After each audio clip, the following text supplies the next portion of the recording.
They called her a monster, the scarred waitress at Mel's diner hid beneath long sleeves every day, enduring cruel whispers about her disfigured hands from customers who saw only ugliness, where something else lay hidden. For 3 years, Sarah Miller had kept her secret, pouring coffee while people mocked her appearance and threw tips on the floor like she was beneath them. But today, when a construction worker's violent shove sends her stumbling, her carefully maintained facade crumbles. The sleeve rides up, revealing a military tattoo that makes a quiet customer in the corner booth freeze in shock. His sudden recognition will shatter every assumption in that diner. What dark secrets hide behind those scars? Comment below your thoughts. Michael Kelly sat hunched over in the corner booth, the same booth he had claimed 2 hours ago when the morning rush had barely begun and the coffee had still been fresh. His weathered hands wrapped around his third cup of black coffee that had long since gone cold, while he wrestled with 18 years of searching and doubt. The photograph in his jacket pocket seemed to burn against his chest like a live coal, a faded image of a younger version of himself in desert camouflage alongside fellow soldiers from 3rd Infantry Division, their faces bright with the invincibility of youth before that night in July 2006 changed everything in ways that still haunted his dreams. He studied the waitress moving with unmistakable military precision between tables, her movements efficient and controlled, always keeping her left side slightly turned away from customers, always wearing long sleeves despite the diner's oppressive warmth that had other patrons fanning themselves with menus. The way she moved, the way she held herself, the way she automatically scanned the room every few minutes as if checking for threats, it all screamed military training to someone who knew what to look for. But it was more than that, something specific about her bearing that had made him extend his stay from a planned quick breakfast to this marathon observation session. It has to be her, he whispered to himself for what must have been the 20th time, his voice barely audible over the ancient air conditioner's death rattle and the sizzle of bacon from the kitchen. After 18 years of searching every VA hospital, every veterans gathering, every online forum and database, it just has to be her standing right here in this nowhere diner. But doubt gnawed at him with sharp teeth, because how could he be certain when the last time he had seen her face, it had been illumined by flames and covered in blood, her voice, the last thing he had heard before darkness claimed him in that burning Humvee? The memories came in fragments like shrapnel. The deafening blast of the IED, the immediate fire that had turned their vehicle into a death trap, the door that wouldn't open no matter how hard he pulled, and then her face appearing through the smoke, like an avenging angel who had chosen his life over her own safety. He remembered her hands, steady despite the chaos, pulling him through the window that seemed impossibly small. Remembered the way she had gone back for Thompson, even as the ammunition began cooking off from the heat. Remembered most of all the moment when the second IED detonated, and she had thrown her body over his without hesitation. The bell above the door chimed violently, shattering his reverie as Chad Morrison and his construction crew shouldered their way into the diner with the kind of aggressive confidence that immediately shifted the atmosphere from quiet morning calm to something charged and unpleasant, like the static electricity before a thunderstorm. Chad stood 6 feet 2 inches of entitled arrogance wrapped in a Branson construction shirt that stretched tight across muscles built more in the gym than on actual job sites. His eyes immediately scanning the room like a predator seeking the weakest prey, the kind of man who had peaked in high school and spent the rest of his life trying to recapture that fleeting dominance. His gaze settled on Sarah as she approached their table, notepad in hand, and his lips curled into a smirk that his companions recognized all too well.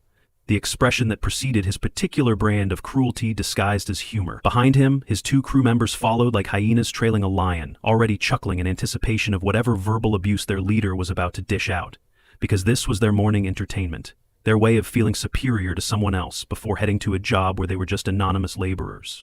Well, boys, looks like we got ourselves a mystery here," Chad announced loudly enough for half the diner to hear, his voice carrying that particular tone of false joviality that bullies perfected when they wanted their audience to know something cruel was coming. "Hey waitress, why don't you dress a little cooler? This place is hot as hell and you're wrapped up like it's winter in Alaska. What are you hiding under all that fabric? Something ugly? Scars from a meth lab explosion? Track marks you don't want the health inspector to see?" His crew chuckled obediently, the sound harsh and grating in the morning stillness, while other patrons suddenly found their coffee cups and newspapers fascinating. That particular brand of cowardice that allowed evil to flourish because good people chose comfort over confrontation.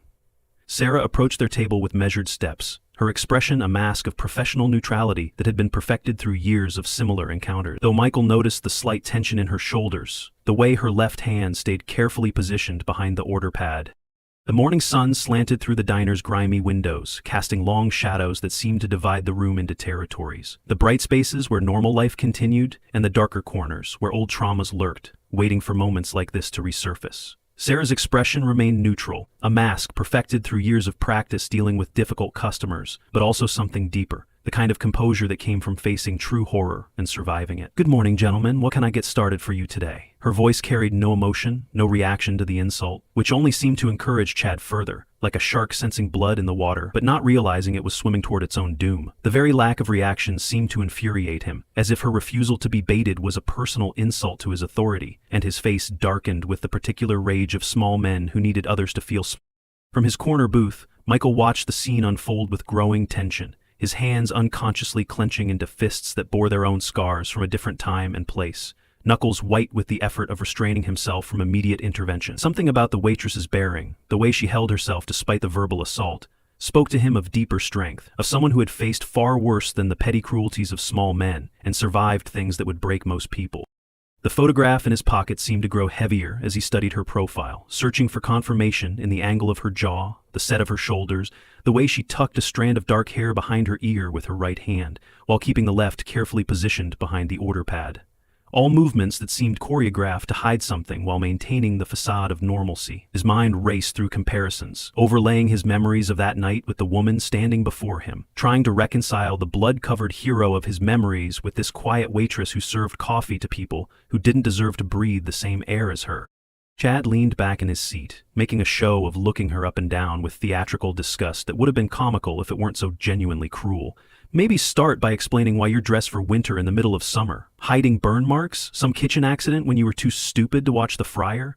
Or maybe you're just one of those cutters who can't handle real life without taking it out on yourself. The words hung in the air like poison, while his companions shifted uncomfortably, their laughter becoming forced and nervous as even they sensed he was crossing lines that shouldn't be crossed.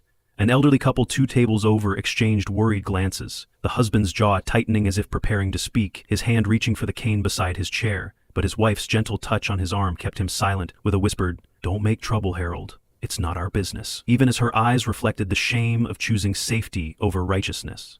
The tension in the diner had become almost palpable, like the oppressive heat before a thunderstorm, with every patron acutely aware of the drama unfolding but caught in that peculiar paralysis of bystanders who wanted to help but feared becoming targets themselves.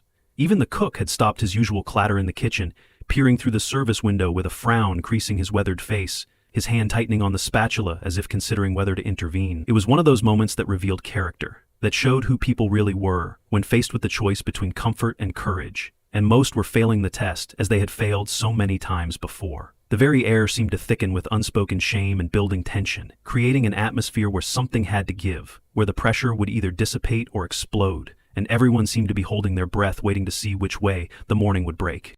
But why was this stranger in the corner watching her so intensely? What did Michael Kelly know about this seemingly ordinary waitress that made him grip his coffee cup until his knuckles turned white with the effort of restraint? That made him reach repeatedly for the photograph in his pocket as if it were a talisman against doubt? The answer would soon shake the very foundations of everyone's assumptions about the quiet woman who served their coffee with scarred hands and downcast eyes. The cruelty in Chad's voice escalated with each passing moment, feeding off the silence of the diner like a parasite drawing strength from its host's weakness. "You know what I think happened?" he mused loudly, addressing his audience of uncomfortable diners more than Sarah herself. "I bet she got those scars from a meth lab explosion. That's what happens in these small towns, right? Bunch of trailer trash cooking up drugs until boom." He made an explosive gesture with his hands, causing Sarah to step back involuntarily, a movement so slight that only someone watching as intently as Michael would have noticed. Or maybe it was a house fire caused by passing out drunk with a cigarette. That's why she's working in this dump. Nowhere else would hire someone who looks like Freddy Krueger's sister. The reference drew nervous laughter from one of his crew members, though the other had begun to look genuinely uncomfortable, his eyes darting between Chad and the other patrons who sat frozen in their seats. Sarah's internal struggle played out in micro-expressions that most would miss. The tightening around her eyes, the way her breathing shifted from steady to carefully controlled, the slight tremor in her left hand that she tried to hide by gripping the order pad tighter. For just a moment, the diner faded away and she was back there, the taste of sand and blood in her mouth, the weight of gear on her shoulders, the screams of wounded soldiers cutting through the night air. But she learned long ago how to push those memories down, to lock them away in a box marked "Do Not Open," and continue functioning in a world that neither understood nor particularly cared about what she'd seen and done. The breakfast rush at Mel's diner required a different kind of courage than combat, the courage to smile and serve coffee to people who saw her scars and made assumptions. who whispered behind their hands and stared when they thought she wasn't looking. Chad reached into his wallet with theatrical flair, pulling out 2 wrinkled dollar bills and tossing them onto the floor at Sarah's feet. "There's your tip, sweetheart. Pick it up. Maybe save up for some scar cream, though I doubt they make anything strong enough for whatever horror show you're hiding." The bills fluttered to the grimy linoleum like dead leaves, and the entire diner seemed to hold its breath as Sarah looked down at them. The elderly man at table 3 had half risen from his seat, his face flushed with indignation, but his wife's urgent whisper of, "Harold, please, don't make trouble," kept him from fully standing. The cook in the kitchen had emerged from behind the service window, his massive frame filling the doorway, but he too hesitated, caught between his protective instincts and the knowledge that confronting customers rarely ended well for employees. Sarah bent down slowly to retrieve the bills, her movements careful and controlled, each action deliberate and measured. It was as she straightened that Chad made his fatal error, the moment that would change everything in ways none of them could have anticipated. Whether from malice or simple carelessness, his hand shot out as she rose, shoving her shoulder hard enough to send her stumbling sideways. The violent motion caused her carefully maintained appearance to unravel as her uniform shirt pulled loose from her waist and her sleeve rode up past her elbow. But it wasn't just the scars that were revealed in that moment of calculated cruelty. It was something else entirely, something that made Michael Kelly's blood run cold and then hot in rapid succession.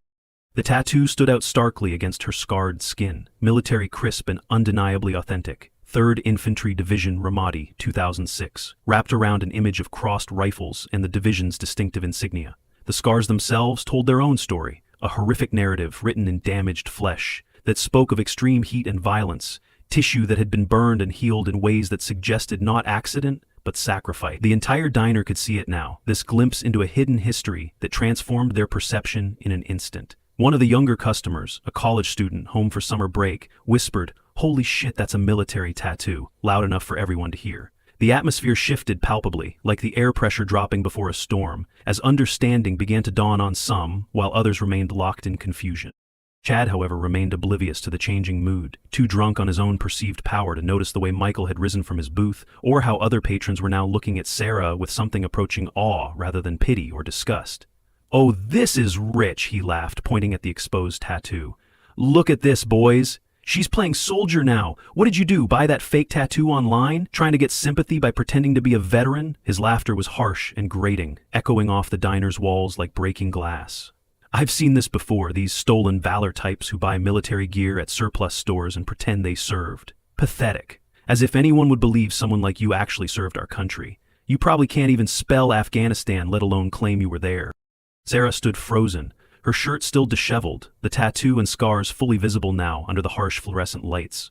Her face had gone pale beneath her carefully maintained composure, and for the first time since the confrontation began, real emotion flickered across her features. Not hurt or anger at Chad's words, but something deeper and more complex. It was the look of someone whose most private pain had been forcibly exposed, whose carefully constructed walls had been breached by casual cruelty. Her hand moved unconsciously to pull down her sleeve, but stopped midway, as if she realized the futility of trying to hide what had already been seen. The silence in the diner had become complete, even the coffee machine's usual gurgle seeming to pause in respect for the moment's gravity. Michael Kelly had crossed half the distance to their table before he even realized he was moving, his chair clattering to the floor behind him in his haste. His eyes were fixed on that tattoo with an intensity that bordered on religious revelation, his mind racing through memories and possibilities with the speed of automatic weapons fire. Every detail he could see confirmed what his heart had been telling him for the past 2 hours. The way she moved, the careful control, the specific design of that unit insignia that couldn't be faked because he'd worn the same one. His hands shook as he reached into his jacket pocket, fingertips brushing against the photograph he'd carried for 18 years, like a talisman against forgetting. The moment crystallized around him, past and present colliding with the force of an IED explosion, and suddenly he could smell cordite and burning fuel mixed with the mundane scents of coffee and bacon grease. But what made this quiet customer suddenly jump to his feet? What connection existed between a construction worker's cruel games and a veteran's shocked recognition? If you've ever served in the military, you already know what's about to happen. Michael's approach was that of a man walking through a dream, each step careful and deliberate, as if the floor might give way beneath him at any moment. His eyes remained locked on the tattoo, on the familiar insignia that had marked his own skin once upon a time, before shrapnel and surgeries had erased it, along with so much else. The coffee cup in his hand clattered against a table as he passed, the sound sharp in the preternatural quiet that had descended over Mel's diner. "3rd Infantry," he said, his voice barely above a whisper but carrying clearly in the silence. 3rd Infantry. His voice cracked on the words, years of searching and wondering condensed into this single moment of recognition. No, it can't be. After all this time, it just can't be. He stopped 3 feet from Sarah, close enough to see the way her eyes had gone wide with something between fear and recognition, far enough to give her space to run if she chose to. The examination on Michael's face was intense and methodical, the kind of scrutiny that came from years of assessing threats and allies in split-second decisions. His gaze traveled from the tattoo to her face, searching for familiarity in features that time and trauma had altered, but not erased entirely. Could you be? The question hung between them like a bridge across 18 years of separation. Ramadi? Summer of 2006? Each word was carefully chosen, a password to a shared experience that only 2 people in that diner could fully understand. Sarah's reaction was immediate and visceral, her body tensing as if preparing for impact, her eyes darting to the exits like a trapped animal seeking escape routes. But there was something else there too, a flicker of recognition that she couldn't quite hide despite years of practice at concealing her emotions. "Oh my God," Michael breathed, and now his voice carried the weight of certainty, of puzzle pieces clicking into place with audible finality. "Sergeant Miller? Sarah Miller?" The names fell from his lips like a prayer answered after years of doubt. His hands moved unconsciously to his chest, fingers tracing the outline of scars hidden beneath his shirt, scars that matched hers in their origin if not their severity. "You're the one. You're the one who pulled me out of that burning Humvee." The statement wasn't a question, but a declaration. A truth so profound that it seemed to alter the very air in the diner. "I've been sitting here for 2 hours because I thought I was seeing ghosts. I've been carrying your picture for 18 years, searching every VA hospital, every veterans gathering, every online forum, and here you are, serving coffee in a diner in the middle of nowhere." Sarah's carefully maintained composure finally cracked, the tray in her hands crashing to the floor with a sound like artillery in the quiet space. Cups shattered, silverware scattered, and coffee spread across the linoleum in a dark pool that nobody moved to clean. She stumbled backward, her hand reaching for the counter to steady herself as her legs threatened to give way. "No," she whispered, shaking her head in denial of what her eyes were telling her. "You're supposed to be. They told me you didn't make it. They said the injuries were too severe, that you died in Germany." Her voice broke on the last word, years of guilt and grief pouring through the cracks in her professional facade. "I thought I failed you. All these years, I thought I failed to save you." Tears tracked down her cheeks, unchecked, each one a testament to nights spent reliving those moments, wondering if she could have done more, moved faster, been better. The revelation rippled through the diner like a shock wave, touching each person differently but affecting all profoundly. Chad's laughter died in his throat, his smirk fading as even his limited intelligence began to grasp that something significant was happening, something that relegated his petty cruelties to the insignificance they deserved. His crew exchanged uncertain glances, their earlier bravado evaporating in the face of genuine emotion and history that dwarfed their small-minded games. The elderly couple at table 3 clutched each other's hands, the woman's eyes bright with unshed tears as she whispered something about their own son who had served. The college student had lowered his phone, the urge to record seemingly forgotten in the face of something too profound for social media. Even the cook had emerged fully from the kitchen, his bulk filling the doorway as he watched the scene unfold with the attention of someone witnessing history. "Alive," Michael confirmed, his voice stronger now, filled with the kind of emotion that comes from gratitude so deep it has no adequate expression. "Because of you. You ran into hell itself to pull me out. When everyone else was running away from the fire, you ran toward it." He took a step closer, his movements careful and non-threatening, aware that he was approaching someone who had been living with invisible wounds for nearly 2 decades. "They told me a female soldier saved my life, but in the chaos afterward I lost track. They shipped me to Germany, then Walter Reed, months of surgeries and recovery. By the time I could ask questions, you were gone. They said you'd been discharged, disappeared into civilian life." His hand went to his pocket, pulling out the photograph with reverent care. "This is all I had, this picture from before that night, and the memory of someone refusing to leave me behind." Sarah's gaze fixed on the photograph, her breath catching as she recognized faces from another lifetime. Young soldiers grinning at the camera with the confidence of those who hadn't yet learned the true cost of war. Her finger traced the air above one face in particular, a young man whose features bore enough resemblance to the one standing before her to confirm what her heart already knew. "Rodriguez didn't make it," she said quietly, naming another face in the photo. "Neither did Thompson. I tried to get everyone out, but the second I..." Her voice cracked, unable to finish the sentence that had haunted her dreams for 18 years. The weight of survivor's guilt was evident in every line of her body, the burden of being the one who lived when others didn't, the curse of memory that never faded no matter how many coffee cups she filled or tables she cleaned. The atmosphere in the diner had transformed completely, the very air seeming to thicken with the weight of shared history and unspoken sacrifice. Customers who had entered seeking nothing more than breakfast and coffee found themselves witnesses to something far more profound, a reunion that spoke to the bonds forged in combat, the debts that could never be repaid, and the healing that sometimes comes from simply knowing that your sacrifice mattered. The morning sun streaming through the windows seemed to spotlight the two veterans, casting long shadows that stretched across the floor like bridges between past and present. In that moment, Mel's Diner had become something more than a roadside restaurant. It had become a place where hidden heroism was revealed, and where the true cost of freedom was written in scars both visible and invisible. How did a simple waitress save a soldier's life in Iraq? The answer was beginning to unfold for everyone present. But before you skip ahead, trust me, Chad's about to get what's coming.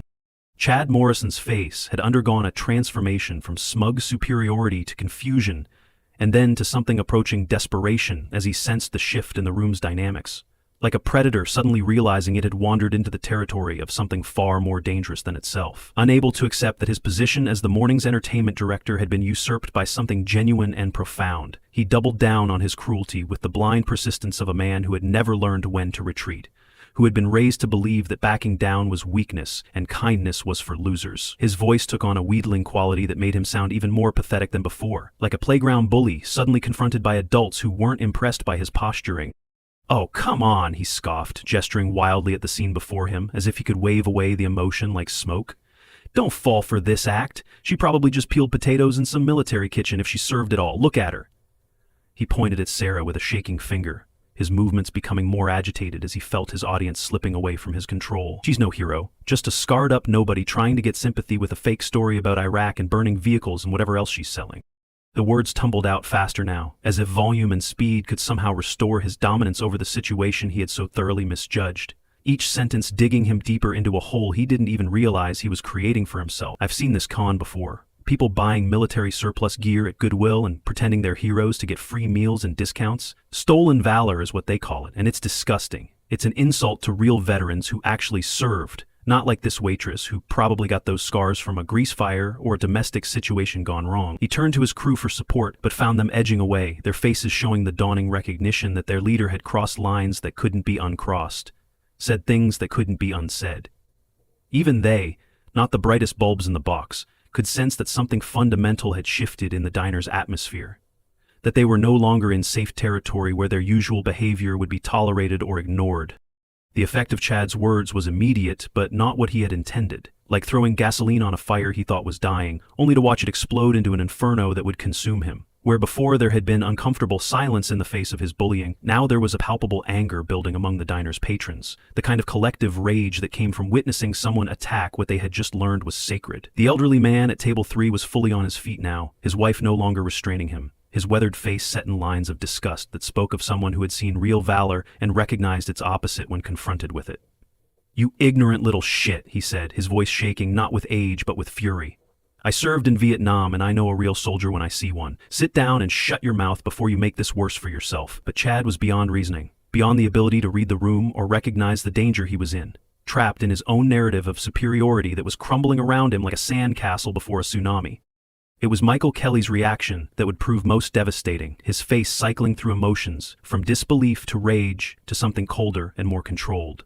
The expression of a soldier who had learned to channel anger into purposeful action, who had been trained to use words as weapons when violence wasn't an option. He turned away from Sarah slowly, deliberately, each movement calculated to draw attention and hold it, transforming himself from desperate searcher to avenging angel in the space between heartbeats. "Peel it, potatoes!" The words exploded through the diner with the force of a battlefield command, causing several people to flinch involuntarily, coffee cups rattling on tables from the sheer power of his voice. "You dare to stand there in your comfortable life, with your intact body and your ignorant assumptions, and question her service? You want to know who she is? You want to know about the woman you've been mocking and humiliating for the sin of bearing scars that tell a story your small mind couldn't begin to comprehend?" Michael paused, letting the questions hang in the air with the weight of incoming artillery, his eyes scanning the assembled crowd to ensure he had their complete attention before he began the demolition of Chad Morrison that would be talked about in this town for years to come. July 15th, 2006. Ramadi, Iraq. 120 degrees in the shade, except there was no shade in that hellhole, just sun and sand and death, waiting around every corner. His voice dropped lower, forcing everyone to lean in to hear, a storyteller's trick that commanded absolute attention while building tension like a tightening spring. Our convoy was returning from patrol. Routine, we thought, the kind of mission we'd done 100 times before. 3 Humvees, 12 soldiers, everyone tired and thinking about getting back to base for what passed for dinner in that place.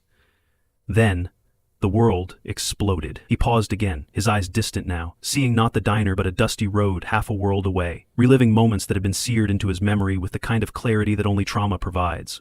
The IED hit the lead vehicle, my vehicle, with enough force to flip a 9,000-pound armored Humvee like it was a toy. Rodriguez was driving.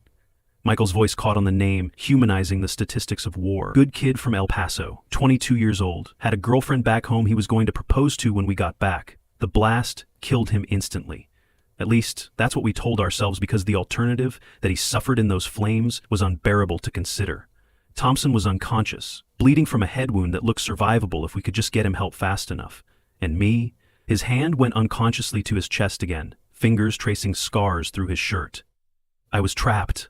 The blast had twisted the door frame like a pretzel, jamming it shut, and fire was already spreading from the ruptured fuel tank, eating its way through the vehicle's interior like a living thing hungry for human flesh. Have you ever seen a vehicle burn from the inside? Michael asked, directing the question at Chad but speaking to everyone, painting a picture so vivid that several people unconsciously moved as if feeling heat themselves. Have you ever felt your skin beginning to blister while you're still conscious, still aware that you're about to burn alive, still able to smell your own flesh cooking? Have you ever known with absolute certainty that you're going to die badly and there's nothing you can do about it except scream and pray for it to be quick? The questions weren't rhetorical. They were weapons aimed at Chad's conscience, assuming he had one, designed to shatter his comfortable ignorance with the brutal reality of what he had mocked. That's when she appeared. Sergeant Sarah Miller, our unit's medic, who was supposed to stay back with the wounded from the other vehicles but who never could follow that particular order when her people were in danger. Michael's voice had taken on a rhythmic quality, like a prayer or a battle hymn, each word carefully chosen to build the narrative toward its inevitable climax, weaving a story that transformed Sarah from anonymous waitress to mythic hero before their eyes. She ran into those flames. No hesitation, no consideration for her own safety, no thought except that one of her soldiers needed help.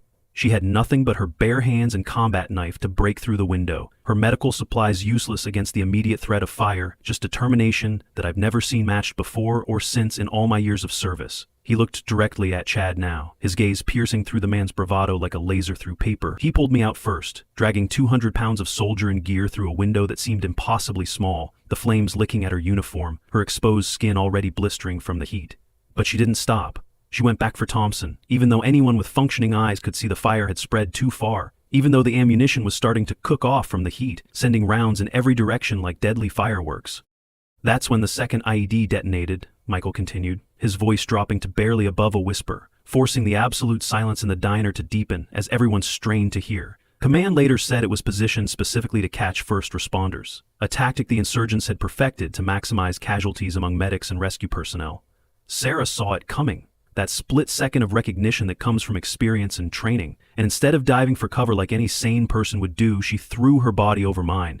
He had to stop, swallowing hard against the emotion that threatened to overwhelm him even after 18 years. The blast should have killed us both instantly. Would have, if she hadn't made herself a human shield, taking the shrapnel and debris and superheated gases into her own body to protect mine. By the time the quick reaction force arrived, she was unconscious, her back and arms a mess of burns and embedded metal that looked like something from a horror movie. Except this horror was real, and it was chosen, and it was heroic beyond anything Hollywood could imagine. The silence in the diner had become a living thing, broken only by the soft sound of someone crying. Perhaps the elderly woman, perhaps Sarah herself, or maybe multiple people touched by the story of sacrifice laid bare before them. Michael wasn't finished, though. He had 18 years of searching and gratitude to express, and Chad Morrison had provided the perfect opportunity to do so in a way that would leave no doubt about who deserved respect and who deserved contempt. 17, he said, the number hanging in the air like a verdict. That's the number you need to understand. 17 soldiers are breathing today, seeing their families living their lives because Sarah Miller repeatedly chose others' lives over her own safety. 17 families didn't get folded flags and carefully worded condolence letters because she wouldn't leave anyone behind, even when doctrine said to preserve medical personnel for future casualties. Bronze star for valor, Michael continued, his voice gaining strength again, building to a crescendo that would shatter whatever remained of Chad's self-justification. Purple heart for wounds received in combat. Combat medical badge, with star denoting participation in ground combat. Meritorious service medal. And what did she ask for in return? Nothing. What recognition did she seek? None. She disappeared into civilian life carrying those scars, inside and out, working in this diner, serving coffee to people who called her monster, who mocked her appearance, who threw money on the floor like she was beneath their contempt. He was moving now, pacing like a caged predator, his anger building with each word until it filled the diner like a physical presence. And you, Chad Morrison of Branson Construction, you dare to call her Freddy Krueger? You dare to question her service? You throw $2 on the floor and tell her to buy scar cream for wounds she received saving lives that you aren't worthy to polish the boots of? The digital age had arrived in Mel's diner with a vengeance while Michael spoke, smartphones appearing like weapons drawn in defense of honor, their cameras capturing every word of his testimony and Chad's increasingly pale face as he realized the magnitude of his error. "This is going viral," someone shouted from the back, their voice filled with the excitement of witnessing justice in real time. 89,000 watching on my stream right now. It's spreading across platforms like wildfire. Another voice chimed in, closer to Chad and impossible to ignore. "That's Branson Construction on his shirt. I just tagged their whole leadership team, their corporate account, The interconnected world had made the diner's walls transparent, transforming a local incident into a globally witnessed moment of reckoning that would follow Chad Morrison for the rest of his life." Chad's phone began buzzing insistently, the screen lighting up with notification after notification in a cascade of digital doom.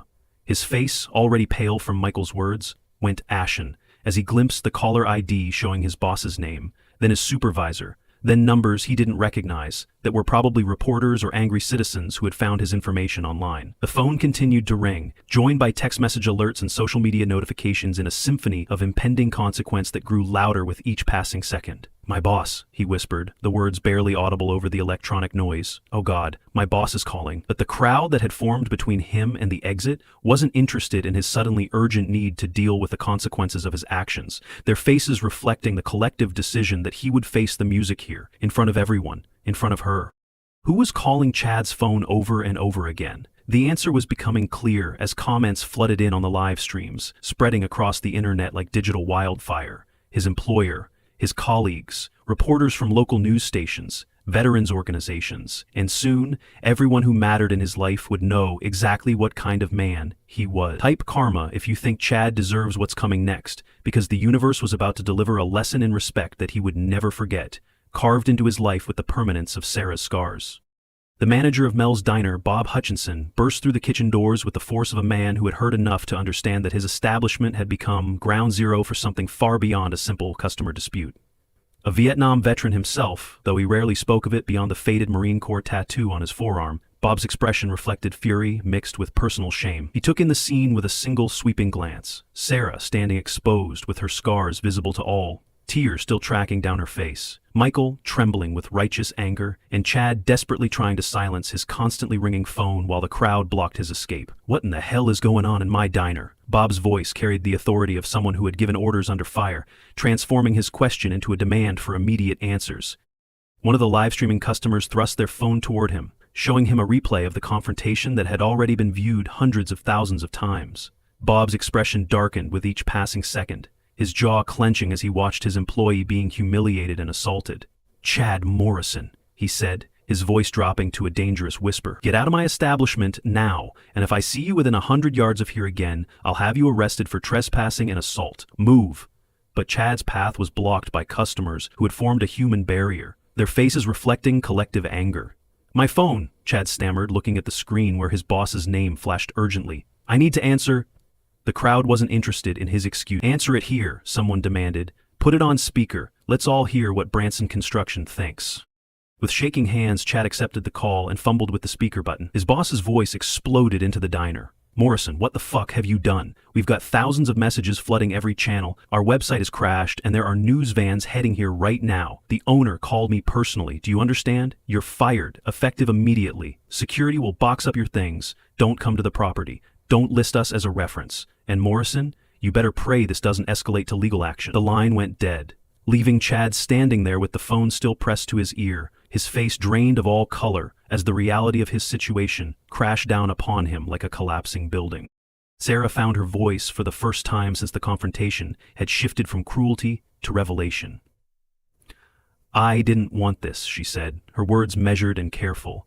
"I just wanted to serve coffee in peace, to live a quiet life where my past didn't define every interaction." She looked directly at Michael, and her voice softened with emotion. "I thought about you every single day, every nightmare, every time I looked in the mirror. I thought about how I failed to save Rodriguez, how Thompson died despite everything I tried." Her voice broke on the names. "I'm sorry I couldn't save them all. I'm sorry I wasn't faster, stronger, better." Michael crossed the space between them in 2 strides, his arms enveloping Sarah in an embrace that spoke of shared trauma and complicated gratitude. "You saved who you could," he said, his voice thick with emotion. "That's everything. I've searched for 18 years to say thank you, to tell you that my daughters exist because of you." They clung to each other while the diner erupted in spontaneous applause, the sound building from scattered claps to thunderous appreciation. Even Chad's crew members, abandoned by their leader, joined in the applause, perhaps finally understanding the gravity of what they had witnessed. Bob Hutchinson waited for the applause to die down before speaking again. "Sarah, I owe you an apology. 3 years you've worked here and I never knew, never asked. That's on me." He paused, visibly collecting himself. "Effective immediately, you're promoted to shift manager with a 30% raise. And you don't hide those scars anymore, understood? Anyone who has a problem with them has a problem with me." He turned to address the entire diner. "This establishment honors those who serve. Always has, always will." The crowd parted to let Chad stumble toward the exit, his phone still buzzing with incoming calls and messages. As he reached the door, he turned back, perhaps to offer some defense, but the collective glare of the patrons killed whatever words he might have spoken. He fled into the morning sun, leaving only the echo of the bell. 6 months later, Mel's diner had been transformed in subtle but profound ways. Sarah Miller stood behind the counter in her manager's uniform, the short sleeves revealing arms marked by scars she no longer felt compelled to hide. The wall behind the register featured a framed photo of Sergeant Sarah Miller in full combat gear alongside a placard reading, "Our Hero," now joined by photos of other local veterans. The morning rush was in full swing when the bell chimed and a familiar figure entered. Chad Morrison stood in the doorway, but gone was the swagger that had once defined him. He approached slowly, aware of the suspicious glances from regular customers who recognized him. "I know I'm not welcome," Chad began, his voice subdued, "but I needed to deliver this personally." He placed an envelope on the counter with careful movements. "I lost everything after that day. My job, my wife, my home, had to move back with my parents. But the worst part was realizing what kind of person I'd become." He gestured to the envelope. "I've been volunteering at the Veterans Center for 4 months. That's $5,000 from our fundraising efforts. It's not enough, but maybe it's a start." Sarah noticed how different he looked from 6 months ago. The expensive, gym-built muscles had softened into the leaner frame of someone who did actual physical labor. His designer clothes replaced by a simple work shirt bearing volunteer badges from the Veterans Center. His hands, once manicured and soft, now bore calluses from painting walls and fixing wheelchairs, the kind of honest wear that came from service rather than self-indulgence. Several regular customers had tensed when he walked in, remembering that terrible morning, and old Harold from Table 3 had already half risen from his seat, ready to defend Sarah again if needed. But something in Chad's demeanor, the way he kept his eyes down, the way his shoulders hunched as if carrying invisible weight, made them pause and watch instead of act. As Sarah looked at him, she saw not the arrogant bully who had tormented her, but a broken man trying to piece himself back together, and she recognized that particular kind of brokenness because she'd lived with it for 18 years. The envelope in his hands trembled slightly, and she could see writing on the back, signatures and messages from other volunteers at the center, veterans who had apparently decided that even someone like Chad deserved a chance at redemption if he was willing to work for it. "They made me earn the right to deliver this," Chad said quietly, his voice rough with emotion. 6 months of showing up every day, no excuses, no complaints. They said if I could do that, maybe I was serious about changing. Sarah studied him for a long moment before picking up the envelope. She didn't open it, simply placed it in the drawer and met his eyes. "Everyone deserves a second chance," she said quietly. "That's what service taught me. Sometimes you save people who wouldn't save you. Sometimes that's what makes us human." It wasn't quite forgiveness, but it was something. Chad nodded, understanding this was more grace than he deserved. As he turned to leave, Sarah called out, "Chad?" He paused, looking back. "The Veterans Center always needs volunteers. Keep showing up." The slightest smile touched her lips. "That's all any of us can do." He nodded again and left, the bell chiming softly behind him as he stepped into a future that might offer redemption if he was willing to work for it. But what happened when Chad showed up at the Veterans Center week after week? Should Sarah forgive him completely? Let me know in the comments what you think about second chances and whether people can truly change.